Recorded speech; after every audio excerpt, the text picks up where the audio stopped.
Hi, magandang araw po ulit sa inyo. Magandang umaga at madaling araw sa inyong lahat. For our situation 2, tingnan po natin kung ano naman po ang makikita natin sa situation 2. Ayan.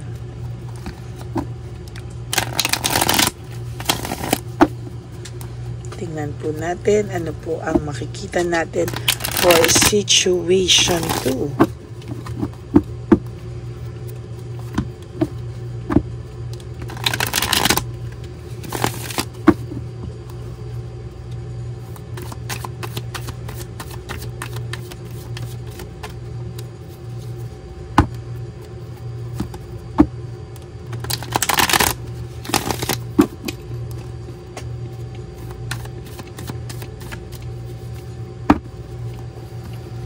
Pili po tayo ng 10.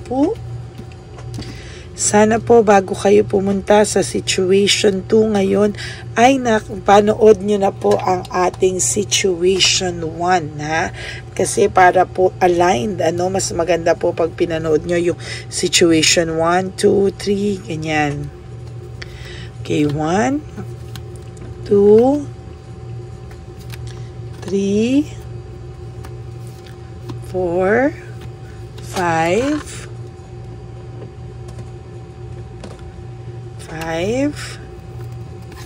6, 7, 8, 9, and 10.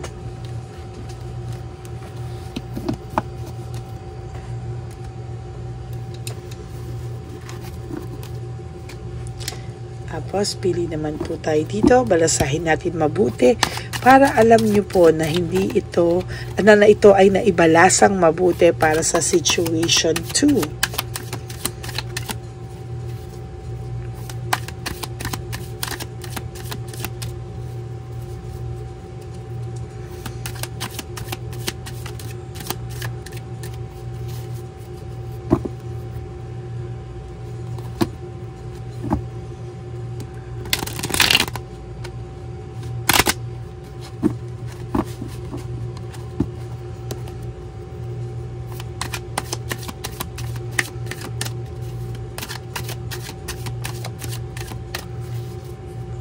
Last.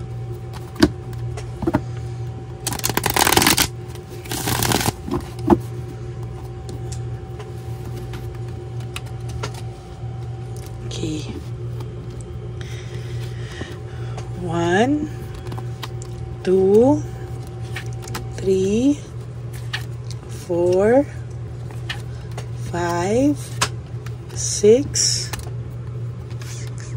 7, 8, 9, and 10.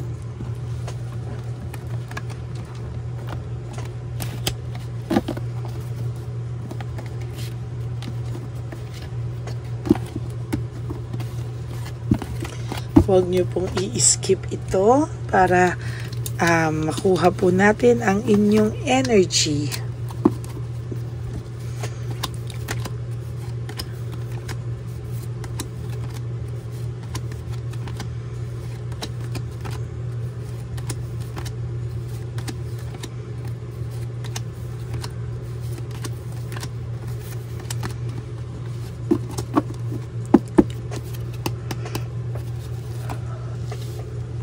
Broken family, shattered dreams, malamang itong person nyo naman po ay sinira po ang inyong marriage or relationship, no?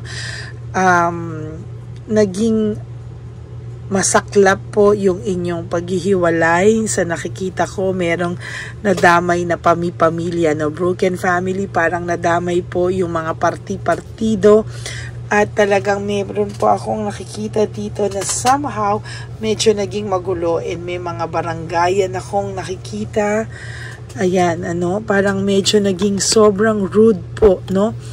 And meron na rin po akong nakikita dito na somehow itong person nyo ay may ginagastos ang iba, no? Parang masyado po siyang naging para po siyang masyadong naging materialistic, or hindi po siya actually nagbibigay, nga po siya yung person po ng person nyo or the third party ang medyo ginagastusan po, no? Sa sitwasyon po na to ay, sa nakikita ko po ay medyo naging utu-utu po ang person nyo dun sa third party, no? Meron po siyang naglalabas po siya ng monetary or pera para po masustain yung kanilang relationship, no?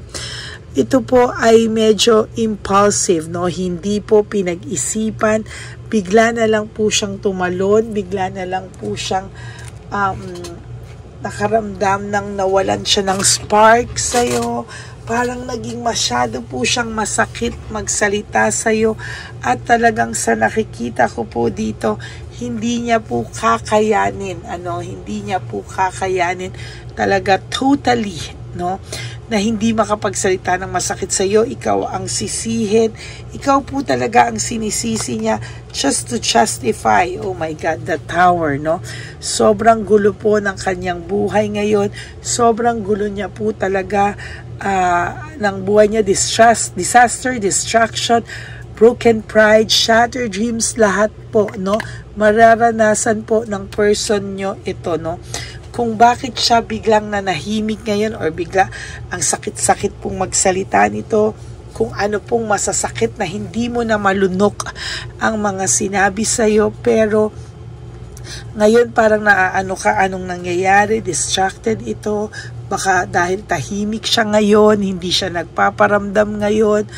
Meron po akong nakikita dito na somehow ay meron pong mas deeper meaning, no? Naiisip niya rin po lahat ng ginagawa niya sa iyo at nagawa niya sa iyo, ngunit dinadaan niya po sa galit. Gina-justify niya po yung mga nararamdaman niya, and somehow gina-justify niya po bakit daw, no? Bakit daw biglang ganyan ang nangyari sa inyo, no? Parang ikaw ang sinisisi niya, ugali mo yung sinisisi niya, pamilya mo, nadamay na, sinisisi niya din, no? There is this emptiness, no? And dependency sa iyo ngayon na bakit nagawa sa akin ito, no?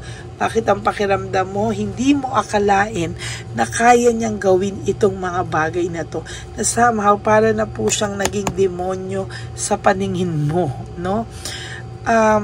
Sa nakikita ko po is nagkaroon po kayo ng group conflict, no? Parang ang pakiramdam niya po ay ikaw ang sinisi niya sa lahat, parang wala na ikaw ginawang tama, tapos siya parang lahat ay tama, no? Sa nakikita ko dito ay may mga gulo, no? Kampihan sa bawat partido, or sometimes nakikita ko din dito na pwedeng meron din, for some of you, meron din pong sayo kampi ang pamilya, no? Meron po akong nakikita dito na iba, kinakampihan yung kanilang partido, pero meron din po akong nakikita dito na kinakampihan din ng mismong partido ng inyong partner, no? Sa nakikita ko din po dito ay medyo marami pa po kayong pagdadaan ng dalawa. Ang pakiramdam niya po ngayon is dinadivert niya po lahat sa pagalit, dinadivert niya po lahat sa galit, at hindi niya po alam kung ano po ang mga susunod. Status ko po siya, he or she is just going with the flow. Hindi niya po alam, nag-go with the flow lang po siya.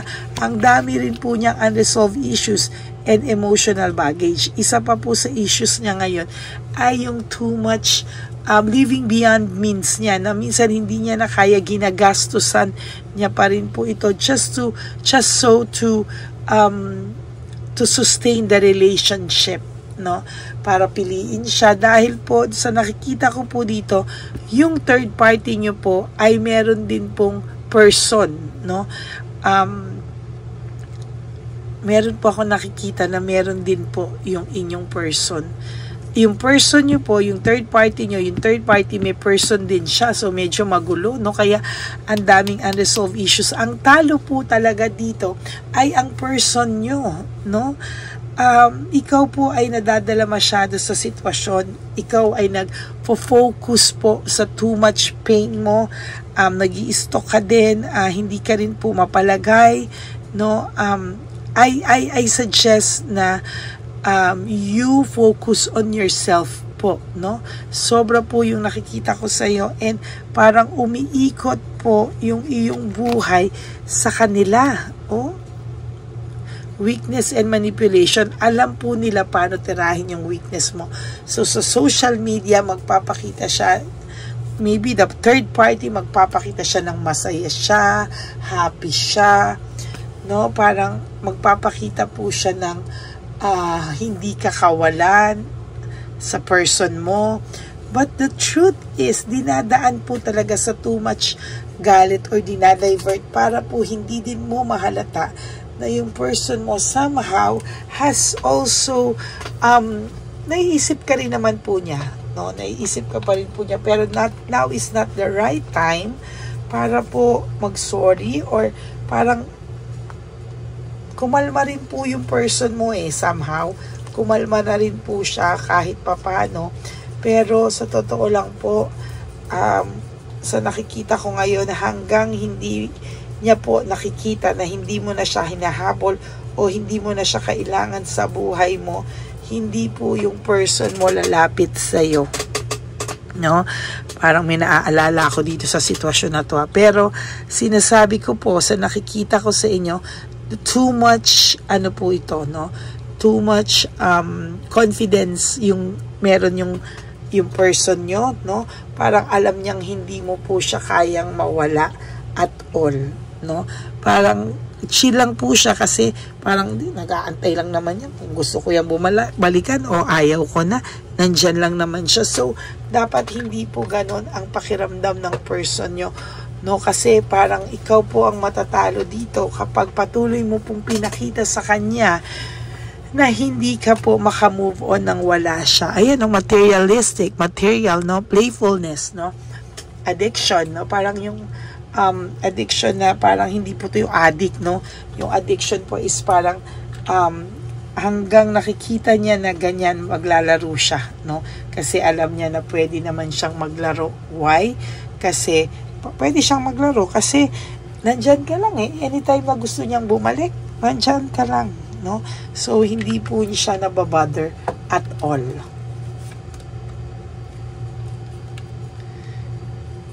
Meron din po siyang nararamdamang anxiety, lalo na po kapag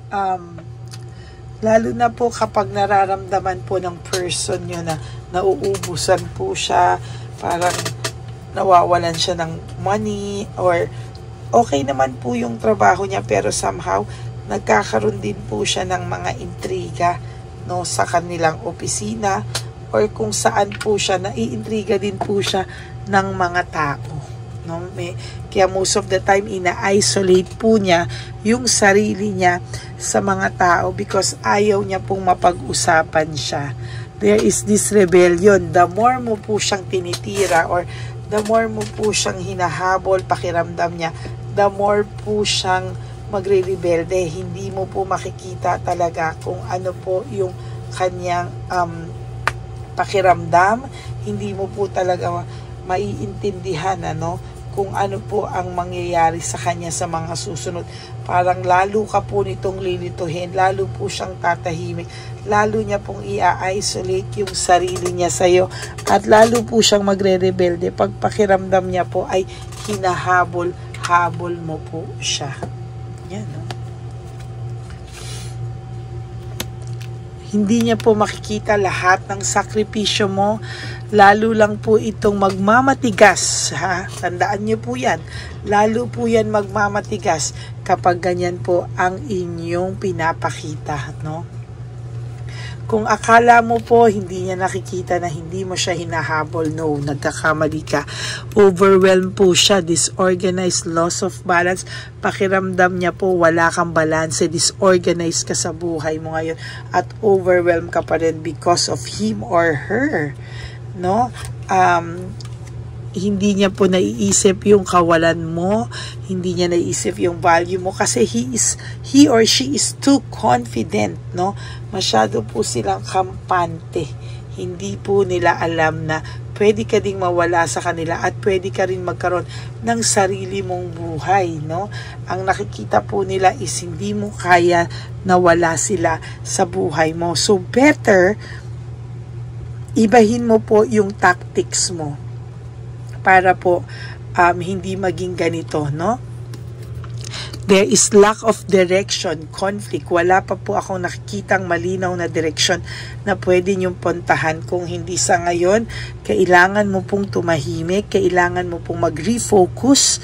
No, wag mo na po silang i-stalk, wag mo po silang bantayan. Hayaan mo, let them go. Let them do their thing. Bahala po sila. Wag ka pong malungkot. At i-focus mo po sa sarili mo yung mga bagay na pakiramdam mo po ay mas kailangan mo pa po i-focusan. Like, ano po ba yung mga iba mong obligasyon? Ano ba yung iba mong gustong gawin for yourself? Huwag po panay ang focus sa kanila. Stop stalking. Stop stalking. Sabihin mo po sa mga kaibigan mo na nagpapadala sa iyo ng mga pictures, ng mga social media, stop. Wala na akong pakialam simula sa araw na to. I will focus on myself and I will refocus on my life. No? Hayaan mo po, gusto mo po ba na umikot yung buhay mo dito? Na wala ka nang ginawa kung hindi panoorin sila, istokin sila, tapos ang emotions mo ay based na lang kung ano po ang makikita mo sa kanila? Para ka po nilang hawak sa leeg. And please do not do that to yourself. Kailangan mo pong makuha ulit yung control mo sa buhay mo. No? Hindi po nagtatapos ang buhay mo nang mawala itong taong to. At kung talagang mahal mo to at gusto mo tong bumalik, stop. Stop mo po lahat. Stop mo po yung pag-i-stalk, stop mo po yung iyong tumahimik ka lang po and let you do your own thing. No? Kailangan mo pong gawin ang iyong sarili na agenda, focus on yourself again, yung pangarap mo po, yung mga dapat mo pong gawin. Yan, no? And then you have to forgive yourself, no? You have to forgive. You have to recover from this. You have to forgive yourself and start moving forward. Moving forward, no? Leaving everything behind, no? Hindi ka po sa buhay mo kung palagi ka pong mag-i-stalk, palagi po yung mga kaibigan mo magsasend sa'yo. Stop. You better stop. No? Para po ma-realize niya na, ay, naka-move on siya nang wala ako. Ay, nag-move on na siya, hindi niya na ako kailangan. Makaramdam siya ng konting takot. Mabawasan po yung kanyang confidence. And makita niya yung failure and defeat, yung pagkatalo niya. Kasi ngayon, ang pakiramdam niya, talong-talo ka po talaga. And wala ka po talagang, wala ka pong alam na gawin kung hindi ang istokin siya, ang habulin siya. You have to go out of your way, out of touch. No, trick yan no? Na manahimik ka, biglang mag-post ka na ng masasaya mo sa social media mo na nag-move on ka na nang wala siya, para manginig naman po siya ng konti, no? And then you will be rewarded for your fruit of labor. Mari-reward ka po, no, ng totally sa iyo, no? Stop mo ang paghahabol, stop mo ang pag-i-stalk, stop everything and do your thing. Isolate yourself at talagang makikita mo po ang resulta nito. Sinasabi ko po sa iyo, no? Yan po ang sinasabi ko sa iyo. Okay? So that is your second situation for the day, no? I hope talaga seryosohin nyo po itong sinasabi ko sa inyo. Seryosohin nyo, isa puso nyo, no? This is for you and for your own good. Okay? So maraming salamat po for all of you na nanood ng Situation 2. And for those of you who would like to have a private reading with me, you can message me po at Ladyly Elena, that's Ladyly Elena. Nasa dulo po yan ng ating video. Diyan nyo lang po ako makokontak. That's my only legit and official FB account.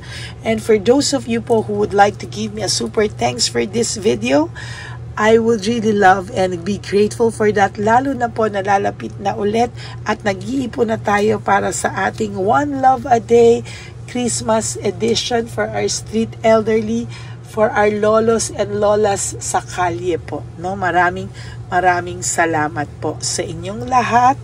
And of course, please no skipping of ads. Tulong nyo na po yan sa ating channel. And please help me reach 20,000 subscribers para unti-unti po tayong umaangat for our dream of silver button. No? Maraming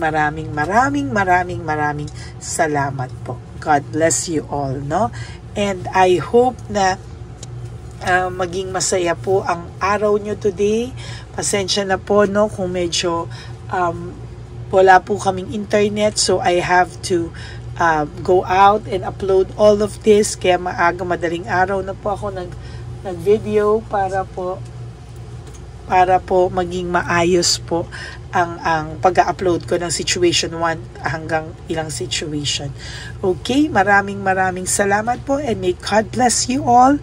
Para po sa aking Lady Elena friends, family, and subscribers, I love you all from the bottom of my heart. Mahal na mahal ko po kayong mga subscribers ko, and ang lagi ko pong payo sa inyo is just to live one day at a time. Lalo na po sa inyo mga Situation 2. Kailangan nyo po to live one day at a time. Do 3 things that will make you happy today. Iwasan nyo po today mag-stock. Starting today, you have to make a decision of the biggest decision in your life today. To stop everything. To stop stalking. Stop viewing their social media. Stop nyo po lahat and stop, no? Just stop, no? And focus on yourself. Today, magsulat ka ng journal na ito po yung mga plano mo for yourself, and do that every day. Okay? God bless you all. Wag po kayong malulungkot. At isa pa po sa payo ko is life is too short. Don't make it shorter by stressing yourself from all the pains and heartaches na binigay sa inyo ng kahapon. Just surrender everything to the divine universe and just let go and let God write your life and love story. I will be back for another set of reading for Situation 3. I hope na panood nyo muna po yung Situation 1 before ka po pumunta sa Situation 2 and bago ka po pumunta sa Situation 3. Okay? God bless you everyone, and I love you all from the bottom of my heart. Bye!